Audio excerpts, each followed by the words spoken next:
সকালবেলা ঘুম থেকে উঠে প্রথমে আমি বিছানাটাকে গুছিয়ে নিচ্ছিলাম। আসলে যেহেতু আমাদের ঘর ভাঙা হয়েছে এবং নতুন ঘর করা হচ্ছে, তো সেই কারণে কাজের পরিমাণও বেড়েছে আর কি। খুঁটিনাটি প্রচুর কাজ করতে হচ্ছে। আর এখানে দেখো আমি মোটর চালিয়ে মুখ ধুচ্ছিলাম। আসলে গরমের দিনে এরকম করতে খুব ভালো লাগে।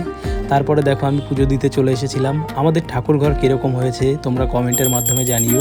তো সকালবেলার পুজোটা আমি দিই। আমি তোমাদেরকে আগেও বলেছিলাম যে সকালবেলা যে পুজোটা দেওয়া হয় সেটা আমি দিই এবং দুপুরবেলা যে পুজোটা দেওয়া হয় সেটা মা দেয়।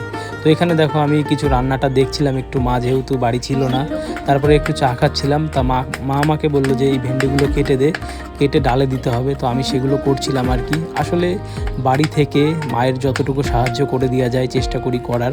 তো এখানে দেখো ভেন্ডিগুলো কাটা হয়ে গেছে, তারপরে ধুয়ে নিচ্ছিলাম ভালো করে, যেহেতু নোংরা ছিল। তো ভালো করে ধুয়ে নেওয়ার পরে ডালের মধ্যে দিয়ে দিয়েছিলাম। আজকে বাড়িতে রান্না করা হচ্ছে ডাল ভেন্ডি দিয়ে, এবং এখানে দেখো মা লতি কেটে রেখেছিল, তো সেগুলো রান্না করছে। আমার তো এই লতি খেতে খুব ভালো লাগে। তোমাদের কীরকম লাগে অবশ্যই কমেন্টের মাধ্যমে জানিও। তো আমাদের রান্না কমপ্লিট হয়ে গেছিলো, তারপরে আমি আমার খাবারটা নিয়েছিলাম। মা করেছিল আজকে ডাল, লতি, আলু ভাজা এবং চাটনি। তো ভিডিওটা যদি ভালো লাগে তাহলে একটা লাইক করো। বাই।